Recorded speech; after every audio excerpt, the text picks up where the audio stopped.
अस्सलाम वालेकुम। स्टूडियो 614 की जानिब से आप सभी को खुशामदीद। दोस्तों, क्या आपको मालूम है कि दुनिया में एक ऐसी बदनसीब औरत भी गुजरी है जिसे मरने के तकरीबन 150 साल तक न कफन मिला और न कब्र नसीब हुई, बल्कि उसकी लाश को तफरी तबाह के तौर पर रखा गया। आज हम आपको ऐसी बदनसीब औरत की सच्ची दास्तान बताने जा रहे हैं। तो दोस्तों, ये बात है 1834 की। मैक्सिको के एक शहर में एक मियाँ बीवी के घर एक बच्ची ने जन्म लिया। उस बच्ची के नाम जूलिया पेट्राना रखा गया। उस बच्ची को पैदाइशी तौर पर दो बीमारियां लाक थी।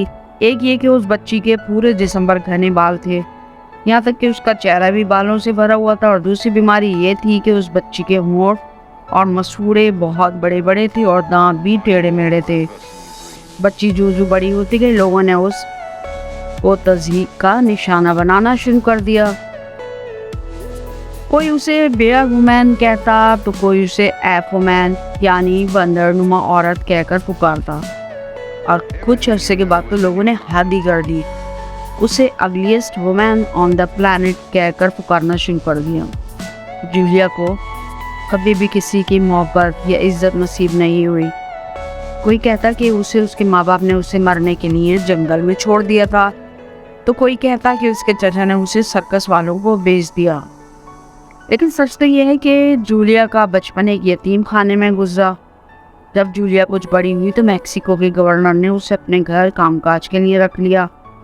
गवर्नर के घर रिहाइश के दौरान ही जूलिया ने कई ज़बानों पर महारत हासिल कर ली और डांसिंग और सिंगिंग भी सीख ली।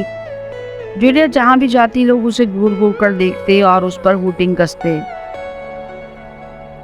यहाँ तक कि 1854 में किसी ने उसे मशवरा दिया कि वो कोई सर्कस ज्वाइन कर ले तो उसे बड़ी कमाई होगी। जूलिया को भी ये मशवरा बेहतर लगा और उसने एक अमेरिकन सर्कस ज्वाइन कर लिया।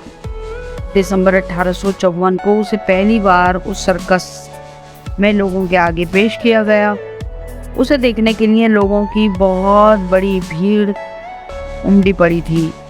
उसे एक एफ वुमैन कहकर इंट्रोड्यूस कराया गया था और कहा गया था कि उसकी माँ के एक बंदर से ताल्लुकात थे, इस बिना पर जूलिया ऐसी है।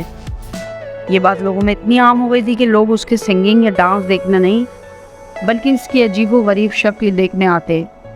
जूलिया की वजह से सर्कस के टिकट बहुत महंगे और हाथों हाथ बिकने लगे।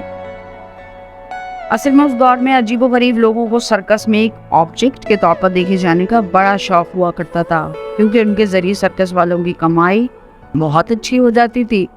सर्कस में काम के दौरान सर्कस के मैनेजर थियोडोर ने उसे मोहब्बत का झांसा देकर उससे शादी कर ली। असल में थियोडोर एक लालची इंसान था। उसने जूलिया से झूठ बोलकर शादी की, क्योंकि वो चाहता था कि जूलिया को पैसे ना देने पड़े बल्कि इसके जरिए सारी कमाई खुद हथिया लेता। पूरे मैक्सिको में जूलिया अपनी बदसूरती की वजह से काफ़ी मशहूर हो गई थी। 1860 में जूलिया एक बच्चे को जन्म देने के बाद मर गई। उस वक्त उसकी उम्र 26 साल थी। उसका बच्चा भी बिल्कुल अपनी माँ के जैसा ही था, लेकिन बच्चा ज़्यादा दिन जिंदा ना रहा। मरने के बाद हर इंसान को उसके मज़हब के तहत आखिरी रसूमात के बाद दफनाया या जला दिया जाता है, मगर जूलिया का शौहर तो इतना घटिया इंसान था कि बीवी और बेटे दोनों को ही मरने के बाद भी उसने कमाई का जरिया बना लिया। उसने उनकी लाशें मैक्सिको के एक प्रोफेसर के हवाले कर दी, जिसने उन लाशों पर मुख्तलिफ केमिकल्स लगा के उन्हें महफूज कर दिया। कुछ अर्से के बाद उसने उन बॉडीज़ को प्रोफेसर से वापस लेके उन्हें कांच के एक शोकेस में रख के लोगों के सामने पेश कर दिया और दौलत कमाने में मसरूफ हो गया।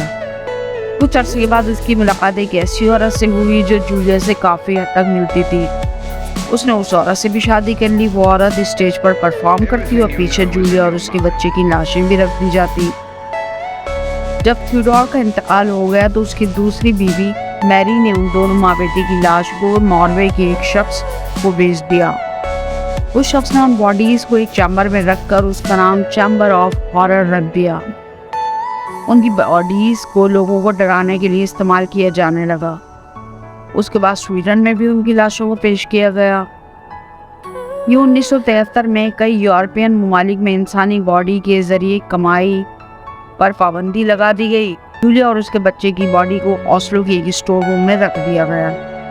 एक दिन कुछ शरारती बच्चे उस स्टोर रूम में घुसकर जूलिया का एक हाथ तोड़ के उसके बच्चे की बॉडी को बाहर खुले मैदान में फेंक दिया। बच्चे की बॉडी को तो चूहे खा गया और जूलिया की लाश स्टोर रूम से चोरी हो गई। फिर कई साल बाद 1990 में वो body Oslo institute of forensic medicine के स्टोर रूम से बरामद कर ली गई। कई प्रोफेसर्स और डॉक्टर्स उसकी बॉडी पर रिसर्च करते रहे। 1905 में लॉरा एंडरसन बारबेटा, जो कि मैक्सिको के रहने वाली एक औरत थी, वो ऑस्लो यूनिवर्सिटी में काम करती थी। जब उसे जूलिया के बारे में पता लगा तो वो हैरान हो गई और उसने ठान लिया कि उसकी आखिरी रस्मात पूरे एहतराम के साथ अदा करेगी। वो ह्यूमन राइट्स के ज़रिए एक तवील जद्दोजहद के बाद जूलिया की बॉडी को मैक्सिको वापस ले जाने में कामयाब हो जाती है। न्यू 2013 को उस बदनसीब औरत को कब्र नसीब हुई। जूलिया को दफनाते वक्त शहर के गवर्नर से लेकर फादर तक उसके आखिरी रस्मात पे शरीक होते हैं और उसे सलाम पेश करते हैं और दुआया कलमात भी अदा करते हैं। जूलिया के साथ जो कुछ भी हुआ वो सब किसी भी इंसान के लिए काबिल कबूल नहीं है।